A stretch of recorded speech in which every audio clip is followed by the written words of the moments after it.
Merci Denise. Alors, bienvenue à tous au webinaire sur la violence familiale.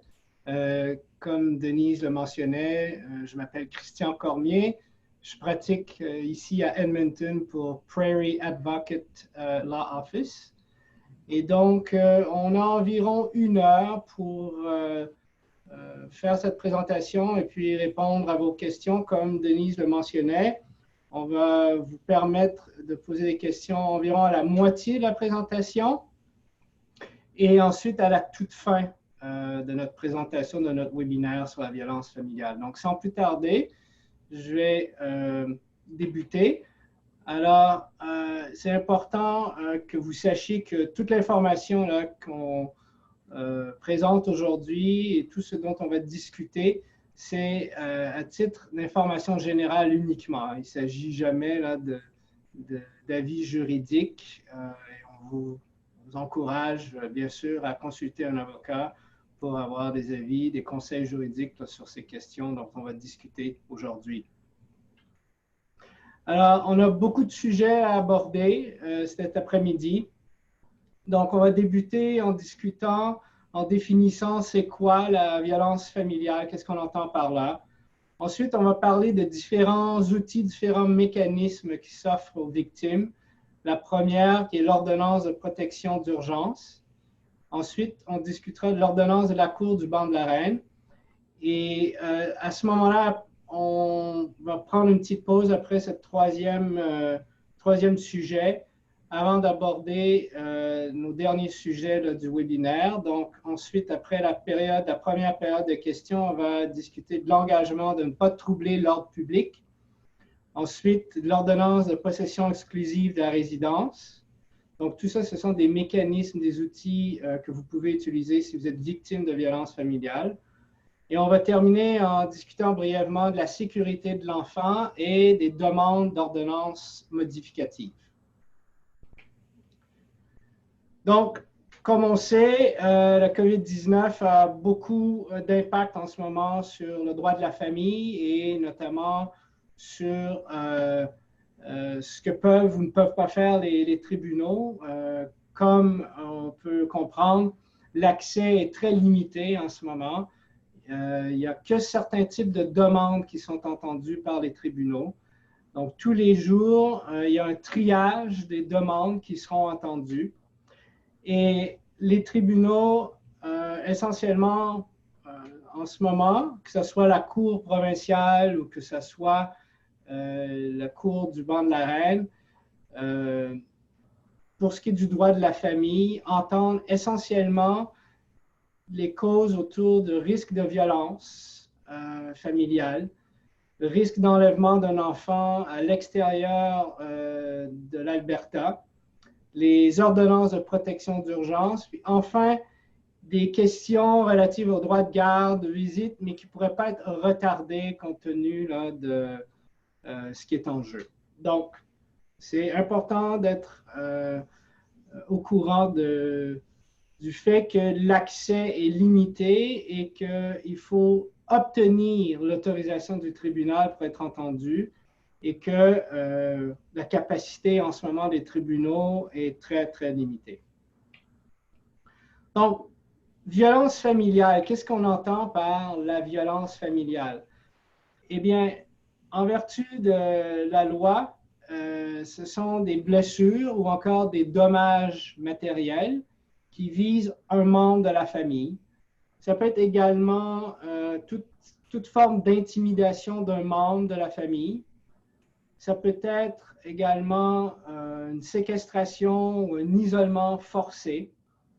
Ça peut être des abus sexuels ou encore lorsque quelqu'un est traqué. Alors, qui peut faire de la violence familiale selon la loi? Quelles sont les personnes qui sont visées par cette loi?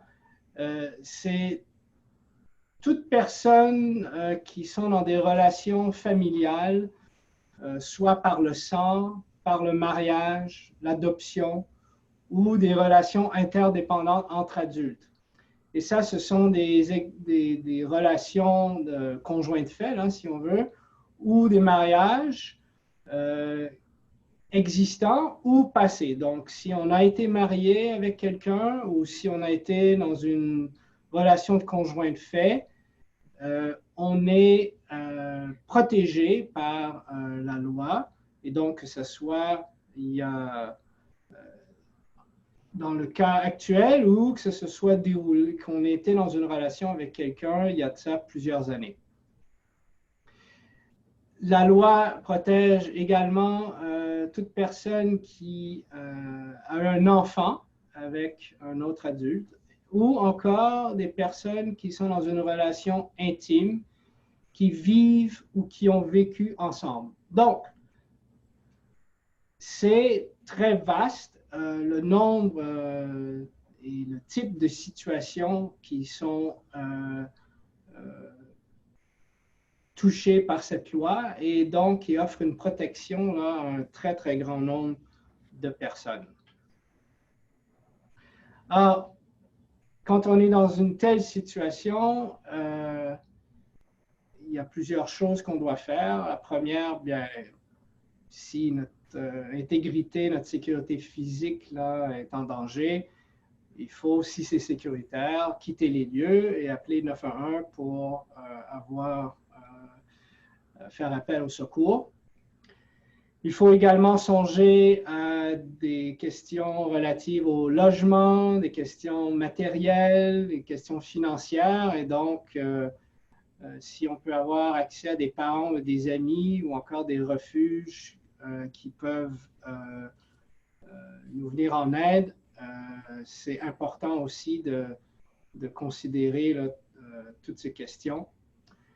Et enfin, et là, ça c'est vraiment le but là, de ce webinaire, c'est d'utiliser les différentes protections que la loi nous offre. Et donc, quand je parle de la loi, c'est la loi sur la protection contre la violence familiale, qui est une loi albertaine, donc qui s'applique uniquement ici en Alberta. Donc, au cours du webinaire, on va discuter là, de différents mécanismes.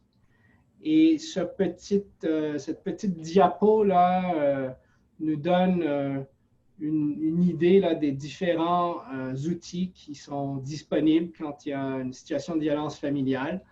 Alors, quand il s'agit d'une situation urgente, eh bien, la victime devrait considérer utiliser ce qu'on appelle l'ordonnance de protection d'urgence. Et on va parler de tout ça là, en détail au cours du webinaire.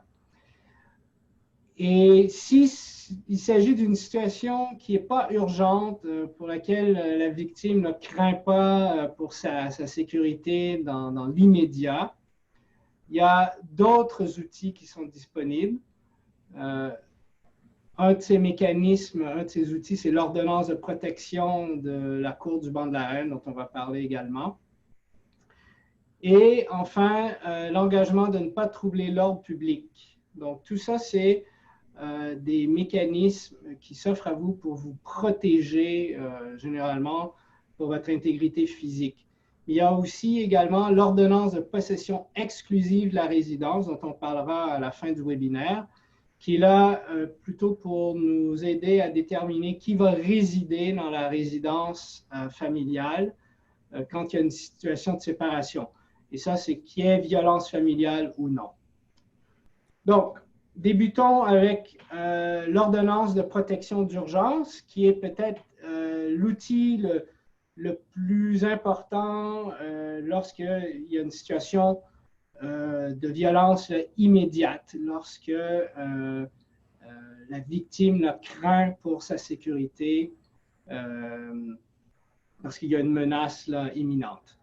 Donc, ce type d'ordonnance est accordé par le tribunal et exécuté par la police. Et en gros, c'est une ordonnance qui interdit à un membre de la famille, donc ça peut être un conjoint, mais ça peut également être un enfant, d'avoir tout contact, et ça, que ce soit direct ou indirect, avec la victime. et sous peine pour cette personne qui ne respecterait pas l'ordonnance d'être arrêtée. Par contre, ce qui est important de savoir, c'est que cette ordonnance de protection d'urgence, elle est accordée uniquement si on rencontre les 3 critères indiqués là sur la diapositive. Premièrement, il faut qu'il y ait déjà eu une situation de violence familiale. Donc, il ne faut pas que ce soit spéculatif. Il ne faut pas qu'on se dise ah, il pourrait y avoir un risque. Il faut que déjà que la victime ait subi une violence familiale par le passé. Et deuxièmement, que c'est probable que ça se reproduise de nouveau. Et ensuite, le 3e critère, c'est que en tant que victime, on a des preuves qu'il faut une protection immédiate, que ça ne peut pas attendre d'être réglé dans les jours ou les semaines qui suivent, mais qu'on a besoin de cette protection dans les heures là, qui suivent.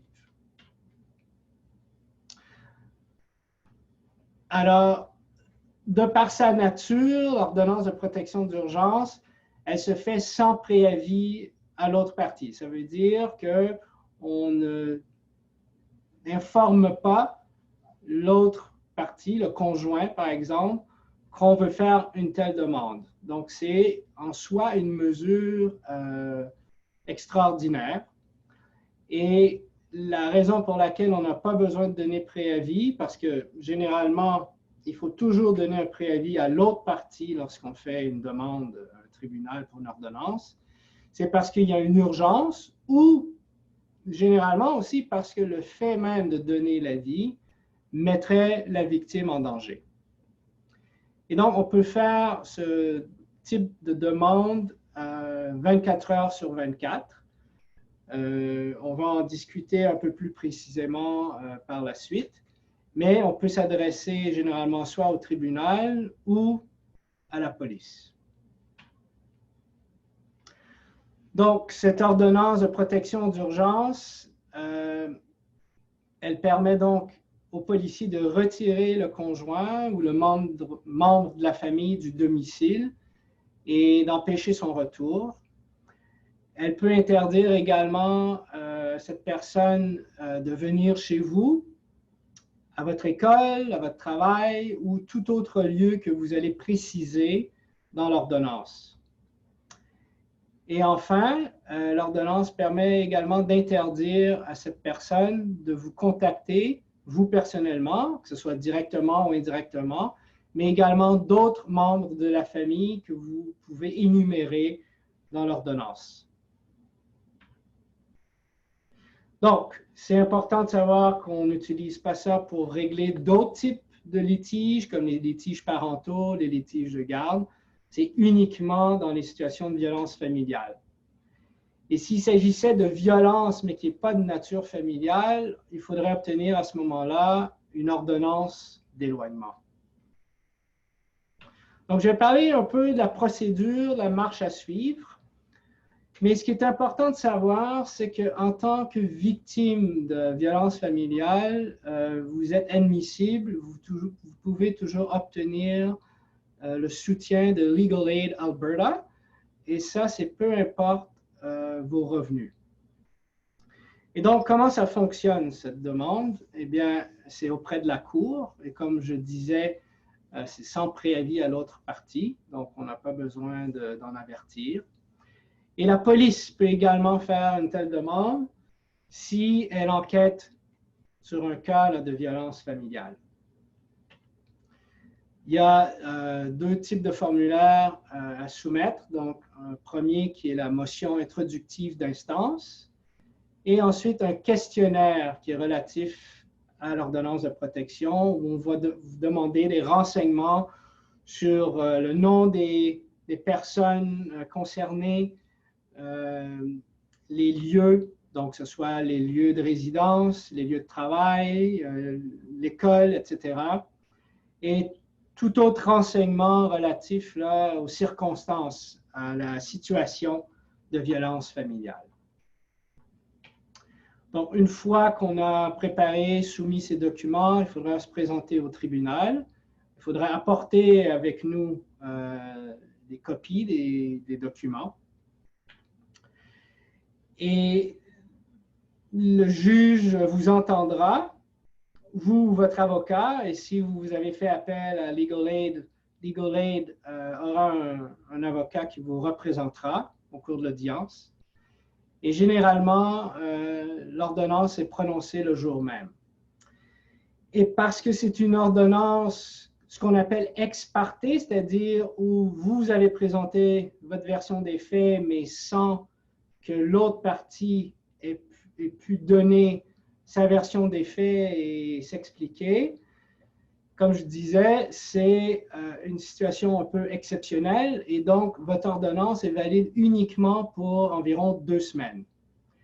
Donc, il est impératif qu'une fois que l'ordonnance a été prononcée, qu'un juge de la Cour du banc de la Reine réexamine l'ordonnance et la procédure dans un maximum de 9 jours. Et donc, on va discuter un peu de tout ça par après.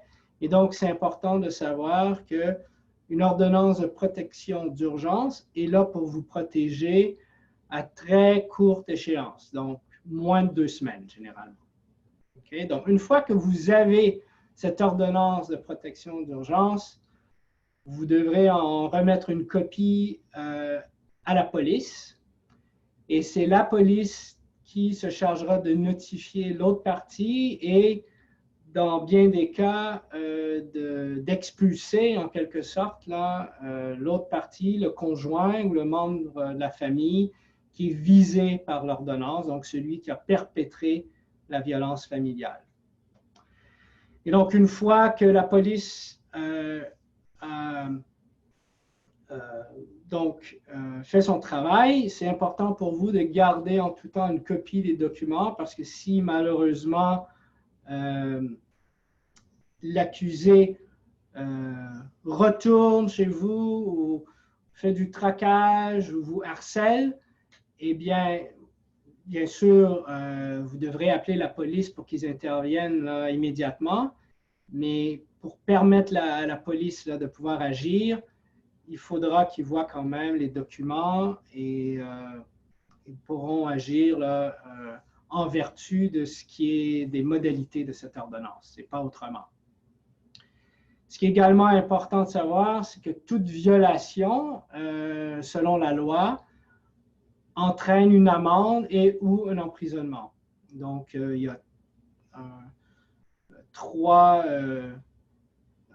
niveaux, si on veut. La première infraction qui est une amende et possiblement un emprisonnement, mais lorsque quelqu'un est un récidiviste et qui est une deuxième ou troisième ou plus de non-respect, de violation de l'ordonnance, cette personne-là pourrait faire face à l'emprisonnement et c'est des peines quand même assez sévères. Donc, c'est important aussi d'être au courant qu'il y a des conséquences à ne pas respecter une ordonnance.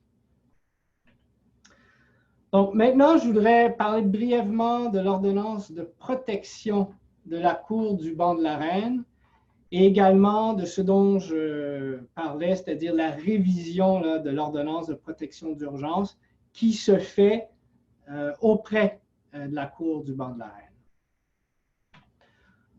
Donc, cette ordonnance du banc de la Reine, qu'on appelle en anglais un Queen's Bench Protection Order, c'est très similaire à ce dont on vient de discuter, l'ordonnance de protection d'urgence, mais à la différence que la situation n'est pas urgente. Donc, la victime n'a pas besoin de craindre dans l'immédiat pour sa sécurité.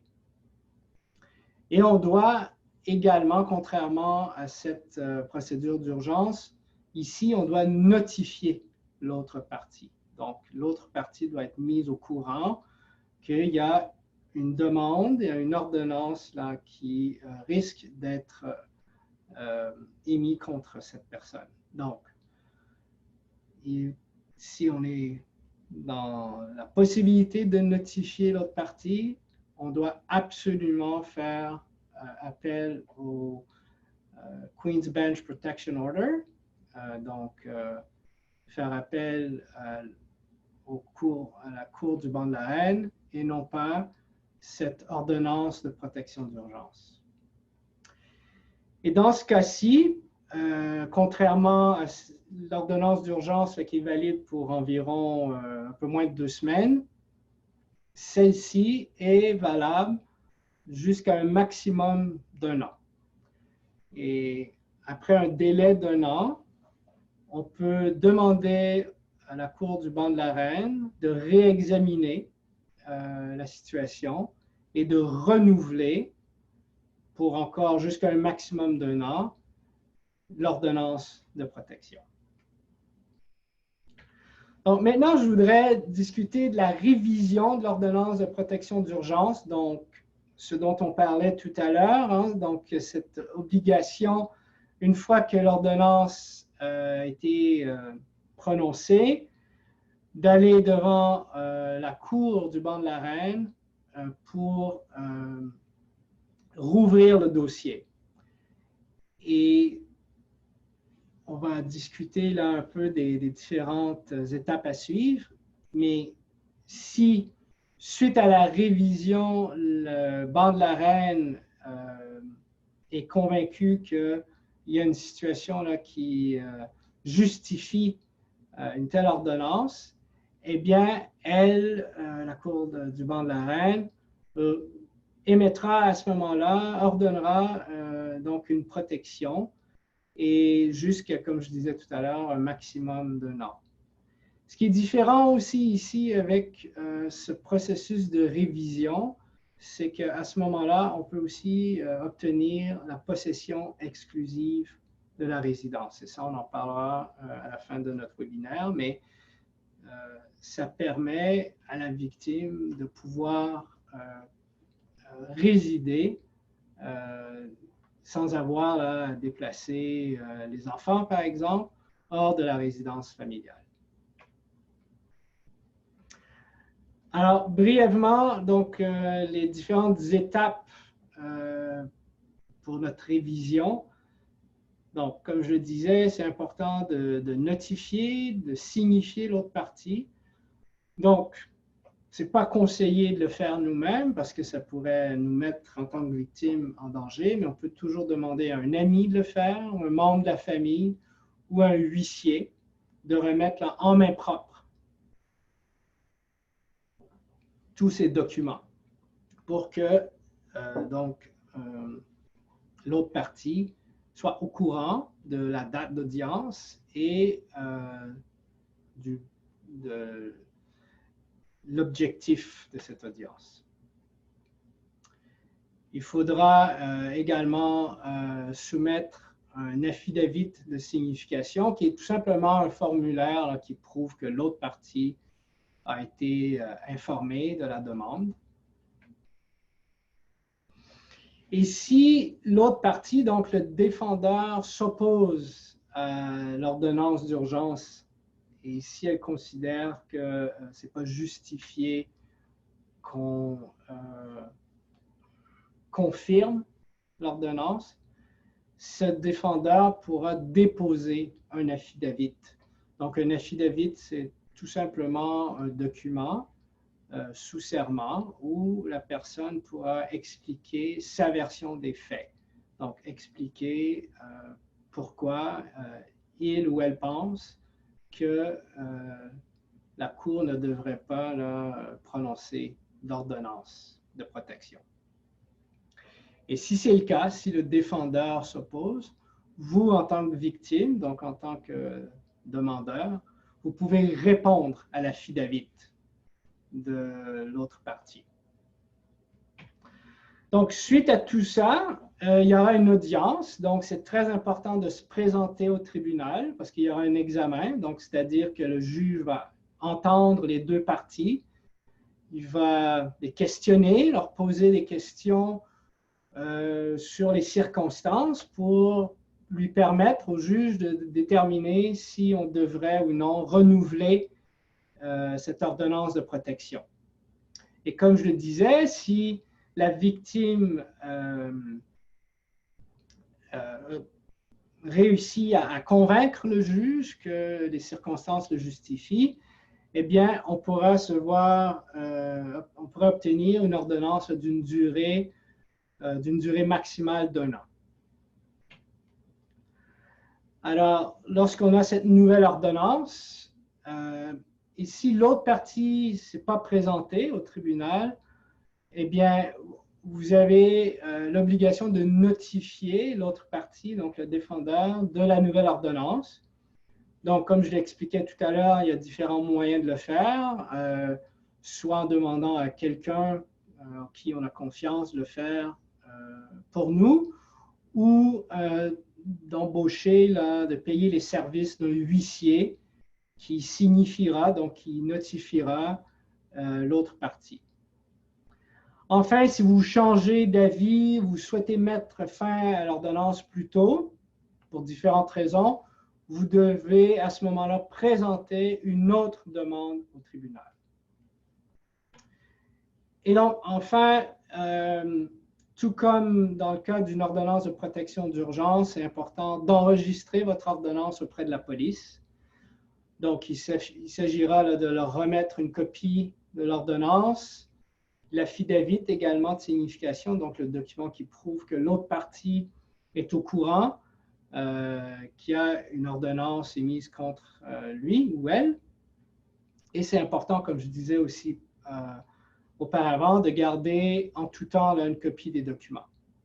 Et bien entendu, ici aussi, ce sont le même type de peines qui peuvent s'appliquer, soit des amendes ou une peine d'emprisonnement si on ne respecte pas, si on viole l'ordonnance. Donc, on est à la moitié environ là, de notre présentation. Je vois qu'il est 14h30. Je voudrais peut-être donner l'occasion aux participants de poser des questions maintenant, s'il y en a qui le souhaitent, ou d'attendre à la toute fin là, de la présentation, c'est également possible. Mais là, ce serait peut-être un bon moment si certains d'entre vous là, voudraient des éclaircissements ou ont des questions à poser. Alors, peut-être Denise, tu pourrais me lire les questions, s'il te plaît? Bien. Pour le moment, je ne vois pas de questions. Je ne sais pas si quelqu'un essaie de poser une question ou s'ils sont satisfaits d'attendre jusqu'à la fin. Mais je vais attendre un autre 2-3 secondes, donner la chance. Et puis, sinon, on pourra poursuivre. Puis, quand même, vous donner l'occasion d'ici la fin. Je vous rappelle que vous pouvez soit lever la main avec le bouton qui est à votre droite. Là, j'espère que vous avez tous accès à la petite boîte Converse. Sinon, l'activer en bas de votre écran. Ou il y a encore la rubrique questions et réponses ou m'écrire un message. C'est ça. Donc, oui, je pense que c'est ça pour tout de suite. Alors, on va poursuivre avec le webinaire. Très bien, merci. Donc, je voudrais maintenant poursuivre avec ce qu'on appelle l'engagement de ne pas troubler l'ordre public. Alors, les deux premiers types d'ordonnances, l'ordonnance de protection d'urgence et l'ordonnance de protection de la Cour du banc de la Reine, ce sont des outils qui, en fait, sont de nature provinciale, c'est-à-dire que c'est une loi là, albertaine qui prévoit ces mécanismes, alors que l'engagement de ne pas troubler l'ordre public, lui, c'est un outil que le Code criminel prévoit. Donc, c'est encore là, la victime peut déposer une plainte, généralement auprès de la police, parce que comme c'est de nature criminelle, généralement, la police est directement impliquée. Et vous pouvez déposer une telle plainte si vous craignez pour votre sécurité. Mais parce que c'est un processus qui est beaucoup plus lent que l'ordonnance de protection d'urgence, c'est souhaitable là, de faire appel à ce type d'outils uniquement dans des situations non urgentes. Et un n'exclut pas l'autre. Donc, ce serait possible, par exemple, que vous fassiez une demande pour obtenir une ordonnance de protection d'urgence dans un premier temps, qu'ensuite, après la révision, vous obteniez donc son prolongement, si on veut, en quelque sorte, même si ce n'est pas vraiment le cas, là, mais que la Cour du banc de la Reine vous accorde une ordonnance de protection après la révision, hein, dans un délai de 2 semaines environ. Mais que vous fassiez aussi, vous pourriez peut-être faire une demande d'engagement de ne pas troubler l'ordre public. Parce que c'est compatible et un n'exclut pas l'autre, comme je vous disais. Donc, c'est un mécanisme du Code criminel qui s'offre pour les victimes là, de violences, mais pas uniquement de violence familiale. Ça pourrait également être utilisé là, dans une situation où on craint pour sa sécurité parce que des gens qui ne sont pas de notre famille nous menacent. Donc, c'est la même procédure, mais on peut l'utiliser là, dans le contexte de violence familiale également. Alors, typiquement, là, dans ce type d'engagement, ou ce qu'on appelle là, communément en anglais un peace bond, les tribunaux vont exiger que le défendeur n'ait aucun contact avec les personnes nommées dans l'ordonnance. Donc, ça peut être bien sûr la victime, mais aussi des membres de sa famille. Une autre exigence assez commune, c'est de rester à l'écart de certains lieux. Donc, tout comme là, les ordonnances de protection là, de type provincial, des lieux comme votre résidence, votre lieu de travail, votre école ou l'école de vos enfants, par exemple. Et dans ce cas-ci également, la durée maximale, ce sera d'1 an.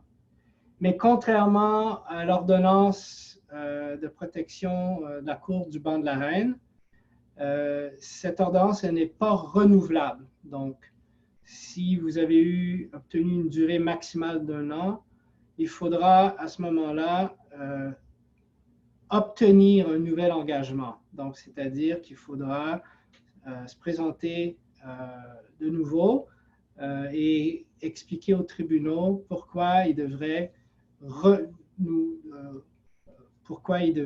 à nouveau émettre une telle ordonnance ou un tel engagement de ne pas troubler l'ordre public. Alors, de manière là, très sommaire, la procédure est assez semblable, si on veut, à une ordonnance de protection de la Cour du banc de la Reine, en ce sens où l'accusé devra aussi comparaître devant le tribunal. Mais ce qui est un peu différent, c'est que dans ce cas-ci, la Cour va demander à l'accusé d'accepter un engagement, de ne pas troubler la paix. Et si l'accusé est d'accord, eh bien, il n'a tout simplement qu'à signer cet engagement et l'affaire est close. Par contre, si l'accusé s'oppose et n'est pas prêt à signer un tel engagement, eh bien là, on devra aller au fond de l'affaire et un juge devra juger et entendre la preuve des parties. Et ça peut prendre plusieurs semaines et, bon, sans doute là, dans le contexte actuel, là, plusieurs mois avant d'être entendu. Donc, c'est pour ça là, que c'est important de considérer là, un tel engagement de ne pas troubler l'ordre public que dans des situations qui ne sont pas urgentes. Et comme je disais, peut-être de manière complémentaire là, au type d'ordonnance provinciale. Et ici, parce que c'est le code criminel, une violation de l'engagement est un peu différente et ça pourrait entraîner une peine de prison maximale de 2 ans pour l'accusé qui ne respecterait pas l'engagement de ne pas troubler l'ordre public. Donc maintenant, je vais parler de l'ordonnance de possession exclusive de la résidence. Donc j'en ai fait mention tout à l'heure. Alors, c'est une ordonnance qui est de nature provinciale. Donc, c'est une loi albertaine.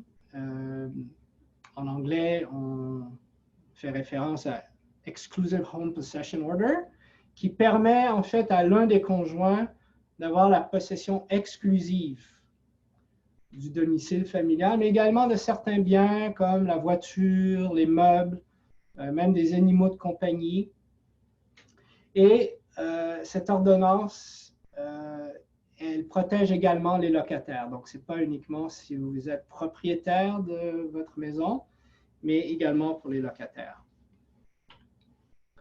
Alors, cette demande auprès du tribunal peut être faite sur préavis, donc c'est-à-dire qu'on en informe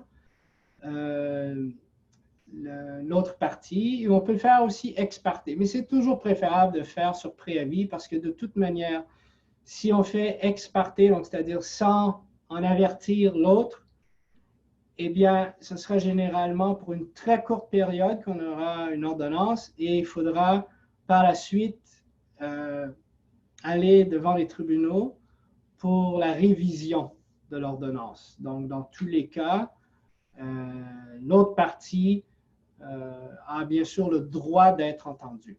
Donc, si c'est possible, il faut avertir l'autre partie.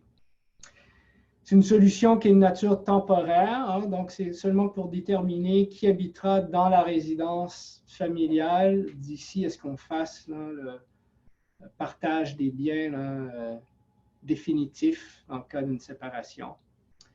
Et la décision, elle est basée là, sur la situation de celui qui est le plus touché, qui est le plus impacté là, par cette ordonnance. Mais s'il y a des enfants, bien là, les juges vont déterminer leur décision en fonction de ce qui est dans l'intérêt des enfants. Comme toute question là, en droit de la famille quand il s'agit des enfants. Alors, une autre différence, c'est que cette ordonnance, ce type d'ordonnance ne requiert pas la présence de violence familiale. Donc, on n'a pas besoin là, de démontrer là, que notre sécurité, par exemple, est en danger. C'est disponible pour les couples qui se séparent, mais qui soient mariés ou non. Donc, également pour les conjoints de fait, par exemple. Par contre, c'est important de comprendre que c'est de nature temporaire, donc c'est seulement pour déterminer qui va résider dans la résidence familiale. Et donc, on n'utilise pas pour partager, pour faire le partage des biens. Hein. C'est uniquement pour déterminer qui va habiter dans la résidence jusqu'à ce qu'il y ait le partage définitif.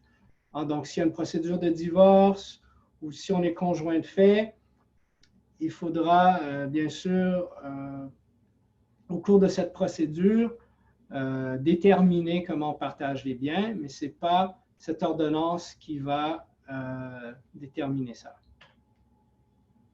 Donc, comme je disais, c'est de nature temporaire, donc la durée va dépendre bien sûr de la situation de chaque couple, de chaque famille, et la Cour va considérer un nombre de facteurs, donc la situation financière des conjoints, les besoins des enfants, les options de logement pour celui qui sera exclu également là, du domicile familial. Donc, ça, c'est un autre facteur important. Maintenant, je vais brièvement parler de la sécurité de l'enfant dans le contexte de violence familiale, mais dans le contexte de droit familial d'une manière plus générale. Donc, si un des parents là, met la sécurité de l'enfant en danger, L'autre parent peut bien sûr demander que les tribunaux interviennent et les tribunaux pourront, selon les circonstances, soit limiter le droit de visite de l'autre parent, imposer des visites surveillées, pourrait même jusqu'à retirer le droit de visite. Donc, les tribunaux peuvent prendre toutes sortes de mesures qui sont appropriées dans les circonstances. Dans des situations là, plus extrêmes, si on veut, les services là, de protection de la jeunesse pourraient également intervenir et évaluer les risques là, qui se présentent pour la sécurité de l'enfant. Et la Cour, bien sûr, peut toujours refuser un droit de garde ou un droit de visite s'il y a un risque pour l'enfant.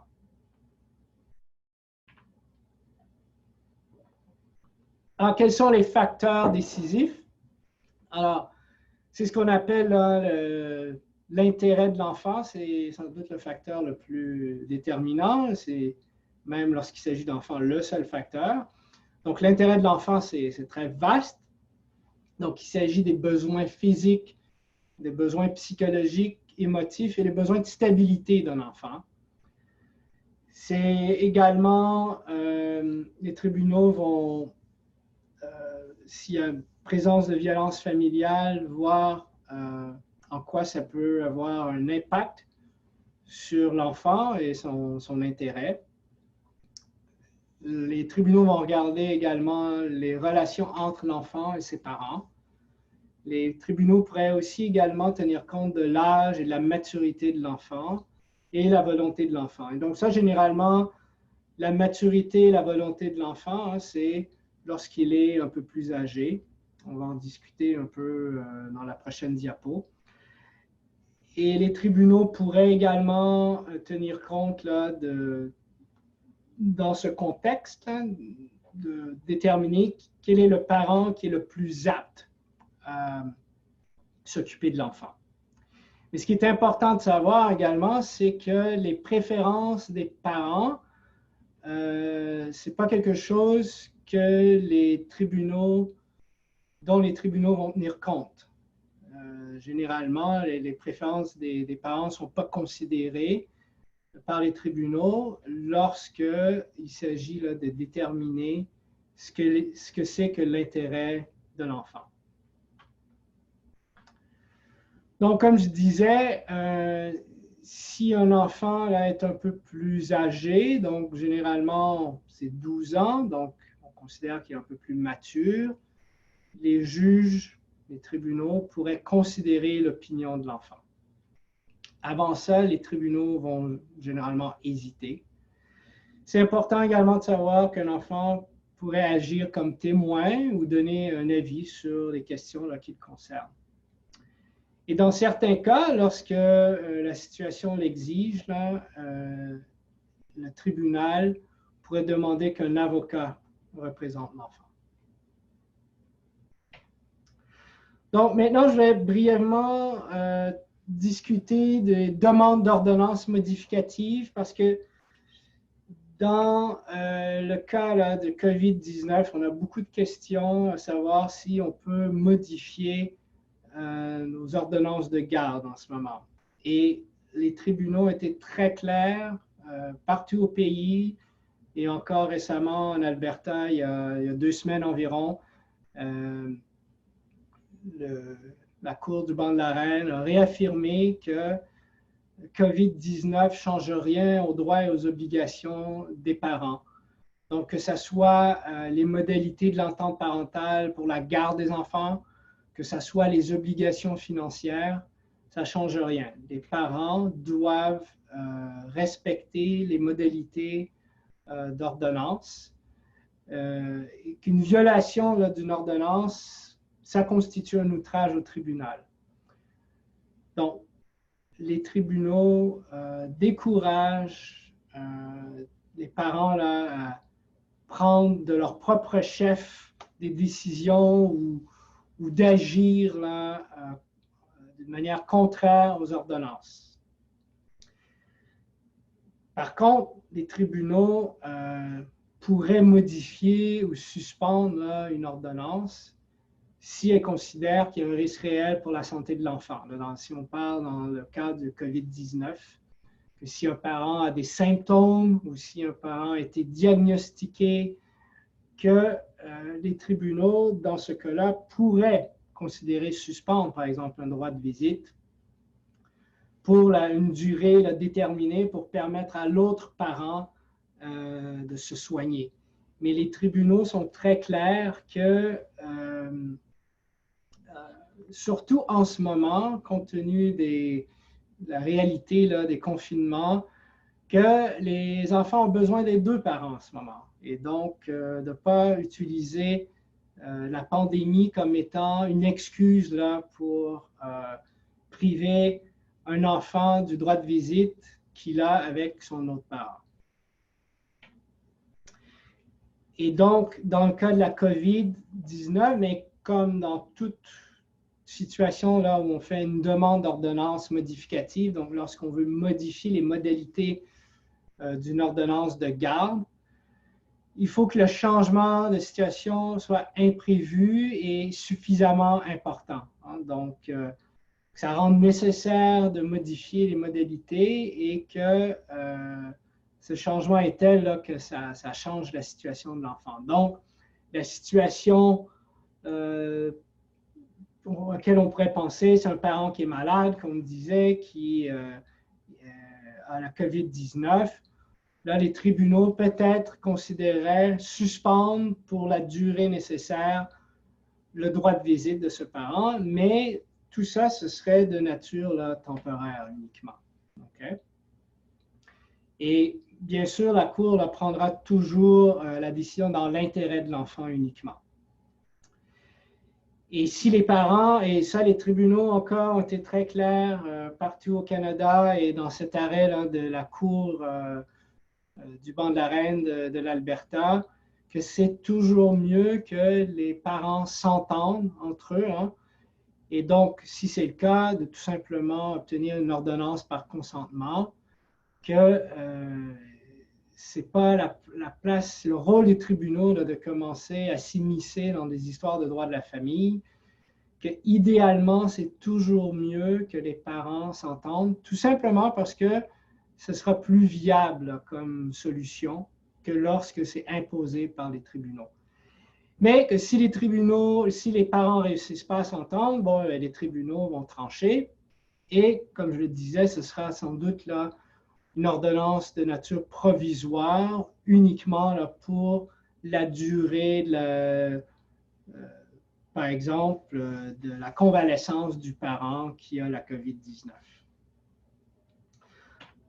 Donc maintenant, je voudrais conclure avec l'aide juridique, simplement vous laisser savoir que, comme je disais là, tout à l'heure, que Legal Aid Alberta offre ses services à toute victime là, de violence familiale, qu'il n'y a pas de critères économiques, peu importe notre revenu, on peut avoir droit à ce programme d'aide aux victimes de violences familiales. J'ai mis les numéros de téléphone où on peut communiquer avec Legal Aid durant les heures de bureau.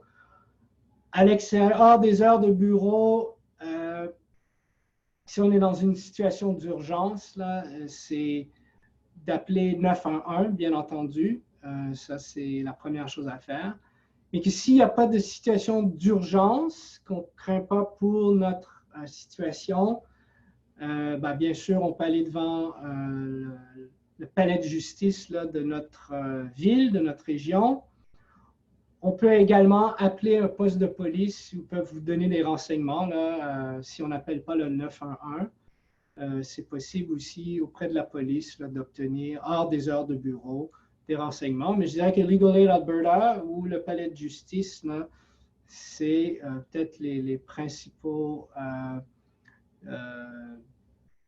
les principales sources d'informations et d'aide pour les victimes, si ce n'est pas une situation d'urgence, bien entendu. Et enfin, ici, les coordonnées de Legal Aid, leur numéro de téléphone, Et bien sûr, là, c'est fermé en ce moment au Palais de justice à Edmonton. Mais quand ça rouvrira, espérons bientôt, vous pouvez également y aller en personne. Donc, je vous remercie de votre écoute et si vous souhaitez leur poser des questions, soit oralement ou par le chat avec Denise, ça va me faire plaisir de répondre à vos questions. Merci. Oui, bien. Grand merci à Christian Cormier, qui est un avocat à Prairie Advocate Law Office. Et Christian, je n'ai pas de questions pour le moment. Je pense que l'information était très complète. Les gens ont mes coordonnées aussi dans leur invitation. Alors, ils peuvent toujours communiquer avec le Centre albertain d'information juridique.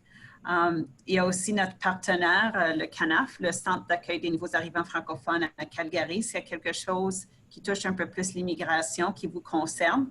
J'en profite pour remercier le bailleur de fonds du CANAF. Il s'agit de Immigration, Réfugiés et Citoyenneté Canada, donc IRCC. Et notre bailleur de fonds aussi, Justice Canada. Ça nous fait grand plaisir de pouvoir offrir ces webinaires et j'aurais 3 courtes questions à vous poser dans un petit sondage à choix multiples. Si vous pouvez prendre 30 secondes simplement pour les répondre, pour nous aider à guider à quoi faire les prochaines fois. Alors, j'ai lancé le sondage. 3 questions. J'espère que vous pouvez le voir.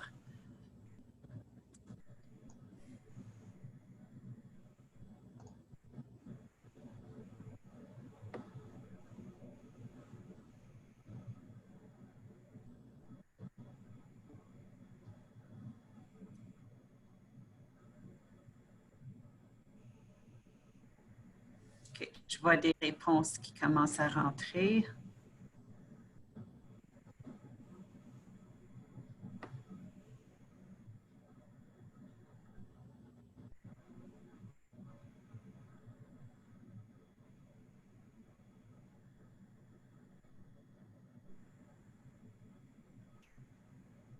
Je vais donner un autre 5 secondes. 3, 2, 1. Alors, je vais mettre fin au sondage. Alors, merci encore une fois, Christian Cormier, de nous avoir donné de votre expertise et merci à tous ceux qui ont participé aujourd'hui et au plaisir de vous voir à un prochain webinaire. Merci tout le monde.